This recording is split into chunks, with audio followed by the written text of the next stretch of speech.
Channel पर नए आने वाले दोस्तों से गुजारिश है कि जिन्होंने अभी तक हमारे चैनल को सब्सक्राइब नहीं किया वो चैनल को सब्सक्राइब कर लें और बेल आइकन पर क्लिक करें ताकि नई आने वाली वीडियोस आपको वक्त पर मिल सके। अस्सलाम वालेकुम तुलबा, आज का लेक्चर 5 इसमें देखेंगे हम सम ऑफ प्रोडक्ट्स और प्रोडक्ट ऑफ सम्स के बूलियन एक्सप्रेशन को दो तरीकों से लिखा जाता है, एक सम ऑफ प्रोडक्ट्स की सूरत में और दूसरा जो है वो प्रोडक्ट ऑफ सम की सूरत में। सबसे पहले देखते हैं जी, मिन टर्म्स भी कहा जाता है इसको, सम ऑफ प्रोडक्ट्स भी कहा जाता है, मिन टर्म एक्सप्रेशन या सम ऑफ प्रोडक्ट्स एक्सप्रेशन। तो अगर दो या दो से ज्यादा प्रोडक्ट टर्म्स को बूलियन एडिशन के जरिए जमा किया गया हो तो हासिल होने वाली मसावात को सम ऑफ प्रोडक्ट यानी कि मिन टर्म कहते हैं। बूलियन एक्सप्रेशंस ऐसी जिसमें पहले ज़रब दी जाती है वेरिएबल्स को और बाद में जो है वो जमा किया जाता है। इसमें देखें पहली एग्जांपल में a डॉट बी, फिर जमा की अलामत है, फिर a dot B dot C. ऐसी मसावातें होती हैं जिसमें वेरिएबल्स को पहले ज़रब दी जाती है और बाद में जमा किया जाता है। दूसरी एग्जांपल देख लें, इसमें a complement dot B dot C plus c complement dot D dot E complement plus b dot C complement dot D. इसी तरह तीसरी एग्जांपल में a complement dot B plus a complement B C complement plus a dot सी।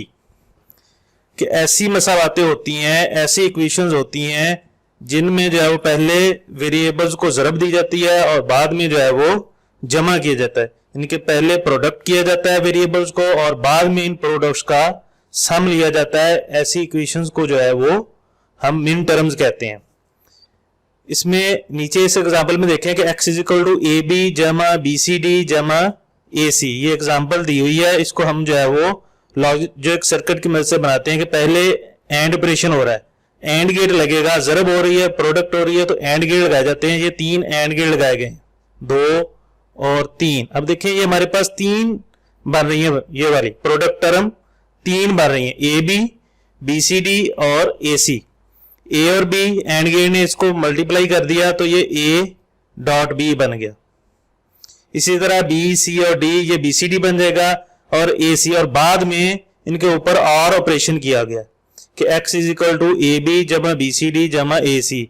इसको इस तरीके से भी कह सकते हैं कि ऐसी मसावातें जिसमें पहले एंड ऑपरेशन हो और बाद में जो है वो उसका और ऑपरेशन किया जाए या लिया जाए, तो ऐसी मसावातों को हम जो है वो सम ऑफ प्रोडक्ट्स या मिन टर्म्स कहते हैं। इसके बाद आ गया जी नेक्स्ट टर्म या प्रोडक्ट ऑफ सम एक्सप्रेशंस के इसमें दो या दो से ज्यादा सम टर्म्स का प्रोडक्ट लिया जाए, यानी कि पहले सम लिया जाए वेरिएबल्स का और बाद में इनको जो है वो मल्टीप्लाई किया जाए, तो ऐसी हासिल होने वाली मसावात को हम प्रोडक्ट ऑफ सम या नेक्स्ट टर्म जो है वो कहते हैं। इसके एग्जांपल्स देखते हैं कि अब देखें a कंप्लीमेंट जमा b इंटू ए जमा बी कंप्लीमेंट जमा c, और इन दोनों को बाद में ज़रब दी है, पहले जमा कर रहे हैं हम, ये देखें जमा का फंक्शन परफॉर्म हो रहा है दोनों के ऊपर और बाद में ज़रब दी जा रही। इसी तरह नीचे दूसरी एग्जांपल में इसमें 3 टर्म्स है हमारे पास, तीनों को पहले हम अलग-अलग जमा कर रहे हैं और बाद में जो है वो ज़रब दे रहे हैं। नीचे भी इसी तरह है, पहली में 2 वेरिएबल है, दूसरी में 3 वेरिएबल है, फिर तीसरे में जो है वो 2 वेरिएबल है। इन तीनों को पहले जमा कर रहे हैं बाद में ज़रब दे रहे हैं, यानी कि प्रोडक्ट हम जो है वो बाद में करेंगे और सम जो है वो हम पहले करेंगे। ठीक है जी। इसमें देखें कि ये फंक्शन जो बाद वाला फंक्शन जो है वो पहले परफॉर्म करते हैं और जो पहले वाला फंक्शन जो है वो नाम से जाहिर है वो बाद में करते हैं। इसको POS product of sum, simply ये पीओएस भी लिखा जाता है और सम ऑफ प्रोडक्ट को एसओपी शॉर्ट करके एसओपी कैपिटल में लिखा जाता है। ये फर्क जहन में रखिएगा। हाँ जी, इसकी इम्प्लीमेंटेशन देख लेते हैं। इसमें पहले हम जो है वो और गेट इस्तेमाल करते हैं, और ऑपरेशन करते हैं और बाद में जो है वो एंड ऑपरेशन करते हैं। एक इक्वेशन दी हुई है x is equal to A B into B जमा सी जमा डी इंटू ए जमा सी, और बाद में इनको तीनों को प्रोडक्ट किया गया। पहले और गेट लिया 2 इनपुट वाला, ए और बी इनपुट अप्लाई कर दी, दूसरे में जो है वो हमने बी सी और डी अप्लाई कर दी, तीसरे में हमने जो है वो ए और सी। अब पहला और गेट ए और बी को जमा कर देगा, दूसरा गेट बी सी और डी को जमा कर देगा, तीसरा गेट जो है वो ए और सी को जमा कर देगा, और ये एंड गेट जो है वो इन तीनों की इनपुट बन रही है तो इन तीनों को जो है वो ज़र्ब दे देगा, मल्टीप्लाई कर देगा, एंड ऑपरेशन कर देगा और हमें ये इक्वेशन x जो है वो हासिल हो जाएगी। दो वेरिएबल की कोई जो है वो सम ऑफ प्रोडक्ट और प्रोडक्ट ऑफ सम जो है वो लिखने का तरीका मैं आपको अभी सिखा देता हूं। ए और बी, हमारे पास दो वेरिएबल्स ए और बी, ठीक है। टेबल बनाने में बी 0101 के सिंगल 1 हर एक के बाद जो है आपकी वैल्यू चेंज होगी, पहली 0, दूसरी 1, फिर 0 और फिर 1। जबकि ए में जो है वो 0011 मिन टर्म्स लिखनी है। मिन टर्म्स में 0 के ऊपर कंप्लीमेंट आएगा और 1 के ऊपर कंप्लीमेंट नहीं आएगा। ए कंप्लीमेंट, बी कंप्लीमेंट, ए कंप्लीमेंट, बी ए, बी कंप्लीमेंट और ए बी।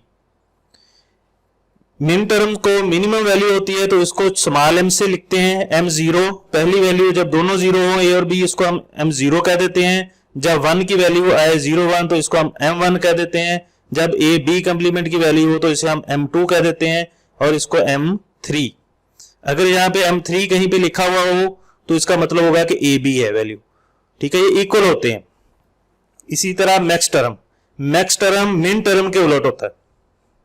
सेंटर में जमा आएगा a प्लस बी, कंप्लीमेंट ले रहे हैं मिन टर्म का।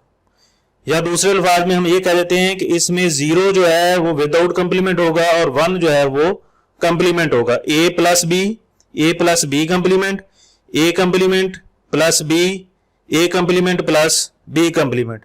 अब देखें ये इसका उलट है कि यहाँ पे दोनों के ऊपर कंप्लीमेंट था, यहाँ पे दोनों के ऊपर कंप्लीमेंट नहीं है और सेंटर में अलामत जो है वो जमा की आ गई, यहाँ पे ज़र्ब की थी।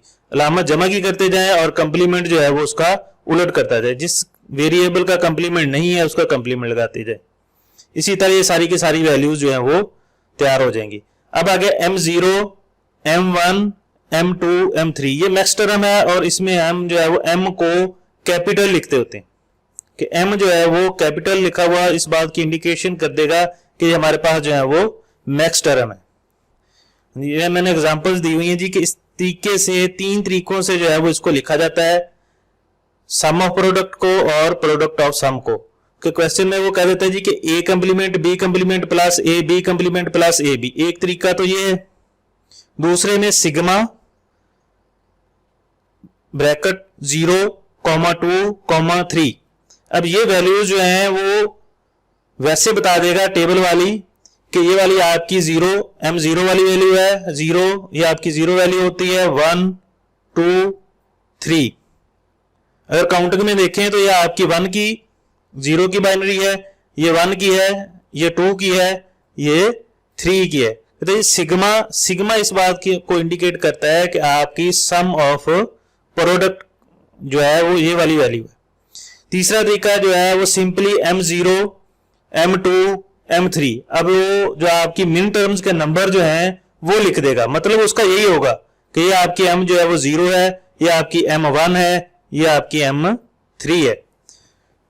प्रोडक्ट ऑफ सम में इसका उलट हो जाता है, a plus B into A complement plus B into A complement plus B complement. अब ये देखें इसमें जो है दूसरे तरीके में इसको लिखने का तरीका होता है, इसमें यहां पे जहां पे हमने सिग्मा यूज किया है यहां पे पाई यूज होगा कि पाई इंटू 0,2,3। जिस नंबर की बाइनरी होगा उसी को जो है वो बाइनरी नंबर में लिख दिया हमने, डेसिमल की सूरत में इसको जो है वो लिख दिया। तीसरा तरीका जो है वो इसको लिखने का होता है कि कैपिटल m0, m2, m3। वही आपका जो है वो ट्रूथ टेबल में देखते हैं कि वही m0 का मतलब है a प्लस बी, m2 का मतलब है a complement plus b, m3 का मतलब है a कंप्लीमेंट प्लस b। जब इन तीनों को प्रोडक्ट की सूरत में लिख देंगे तो ये सम ऑफ प्रोडक्ट ऑफ सम बन जाएगा। हाँ जी, अब 3 वेरिएबल का देख लें। 3 वेरिएबल में पहले हमारे पास 2 वेरिएबल थे, अब 3 आ गए। 3 में देखें जी a, b और c जो है वो 0, 1 ये 1 होता है, ये 2 होता है, ये 4 होता है। अगर 4 वेरिएबल का हो तो यहाँ पे उसके बाद जो है वो 8 वैल्यू आई। 1 का मतलब होगा कि हर एक वैल्यू के बाद चेंज हो जाएगी, 0 1 0 1 0 1 0 1, ठीक है जी। तो तीन वही है, ये 0 से लेके आपका जो है वो 7 तक यहां तक जाएगा कि ये 0 की बाइनरी है, 1 की बाइनरी है, 2 की है, 3 की है, 4 की है। ये टेबल बना लें आप यहां तक तो आसानी रहेगी आगे आपको। अब 2 है तो 00, फिर 11 00 11। 4 है 4 0 पहले आएंगे लगातार, फिर जो है वो 4 1 आएंगे। पहली टर्म को m0, M1 M2 M3 M4 M5 M6 और M7 लिख ले। अब मिन टर्म में 0 के ऊपर कंप्लीमेंट आता होता है, 1 के ऊपर जो है वो कंप्लीमेंट नहीं आता। जहां जिस टर्म में 0 आ रहा है उसके ऊपर कंप्लीमेंट लगाते हैं। अब देखें A complement B complement C complement, तीनों 0 है। A complement B complement C, A complement B C complement, A complement B C, A B complement C complement, A B complement C, A B C complement, A B C।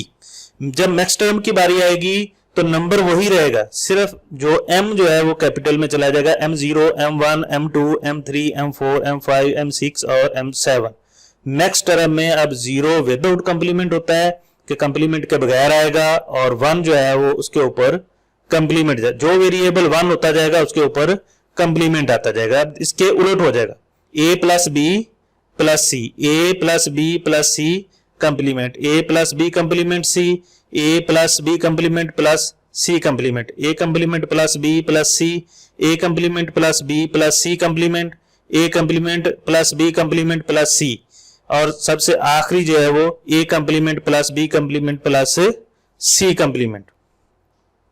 अब इसमें भी उसी तरीके से हम लिख सकते हैं कि A complement B complement C complement. अब मिन टर्म्स है, जब मिन टर्म्स या सम ऑफ प्रोडक्ट की बात करेगा तो पहले प्रोडक्ट लेंगे और बाद में इनका सम कर लेंगे। इन 3 तरीकों से जो है वो हमने लिख लिया। ये एग्जांपल्स दी हुई हैं आपको, ठीक है जी।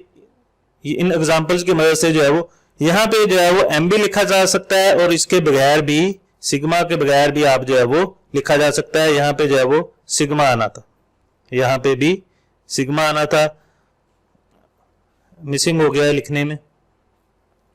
अब ये जो है ये आपका जो है वो यहाँ पे स्मॉल M भी लिख सकता है। अगर मैक्स टर्म होंगी तो आपका जो है वो कैपिटल M जो है वो लिख दिया जाएगा। इसमें 4 वेरिएबल का देख लें, sum of product and product of sum, वही तरीका A B C और D। अब 4 वेरिएबल हो गए, तो ये आपका 1 2 4 और 8। अब देखें 8 0 और 8 1 आए। B की वैल्यू 4 0 4 1, फिर 4 0 4 1। C की वैल्यू 0 0 1 1 0 0 1 1 0 0 1 1 0 0 1 1, और D की वैल्यू 0 1। अगर 5 वेरिएबल का होता तो फिर यहाँ पे 16 0 और यहाँ पे 16 आना था, 16 0 16 1। अब वही तरीका जो 2 वाला था, 3 वाला था, M0 M1 M2 small M में 15, ये 16, तो टोटल 16 वैल्यूज हो गई। अब 0 के ऊपर कंप्लीमेंट लगाते जाएं और 1 को जो है वो विदाउट कंप्लीमेंट, ये आपकी मिन टर्म हो जाएगी। अगर इन सभी के दरमियान में हम जो है वो जमा कर दें, इन सभी वैल्यूज को जमा कर दें, 16 की 16 वैल्यूज को जमा करके इस तरह से लिखते जाएं, तो ये हमारी इक्वेशन बन जाएगी। जिस तरह ये पीछे जो है वो पिछली स्लाइड में हमने बनाई थी 3 वेरिएबल की सारी भी आ सकती हैं, कोई 1 2 3 4 जितनी वैल्यूज जो है वो इस्तेमाल करना चाहें उतनी वैल्यूज हम लिख सकते हैं। लेकिन मैक्सिमम जो है वो अगर 3 वेरिएबल हैं तो 8, 4 हैं तो मैक्सिमम 16 वैल्यूज आएंगी, 2 हैं तो 4 वैल्यूज आएंगी, इससे ज्यादा वैल्यूज नहीं आ सकती। मैक्स टर्म में कैपिटल M आ जाएगा, वही तरीका M0 M1 M2 M3 M4 5 और ये 15 तक चला जाएगा। अब A B C D, अब यहाँ पे जो है वो मैक्स टर्म में जो है हम 1 को जो है वो कंप्लीमेंट लिखते हैं, 1 के ऊपर जो वैल्यू यहाँ पे 1 होगी D A B C D की, जो वेरिएबल 1 होगा उसको ऊपर हम कंप्लीमेंट लिख देते हैं, और जो 0 होगा उसको जो है वो विदाउट कंप्लीमेंट। ये मैक्स टर्म का रूल है। अब जो है वो इसको सारे के सारे इसके उलट लिखते जाएं, दरमियान में जमा करते जाएं और इसके उलट लिखते जाएं, जो आपको तरीका आसान लगे। 4 वेरिएबल की आप जो है वो मिन टर्म और मैक्स टर्म तीनों तरीकों से लिख के कमेंट्स में जो है वो लगा दें, ताकि मुझे पता चल जाए कि आपको समझ आ गई है क्वेश्चन की, इस टॉपिक की, या नहीं आई।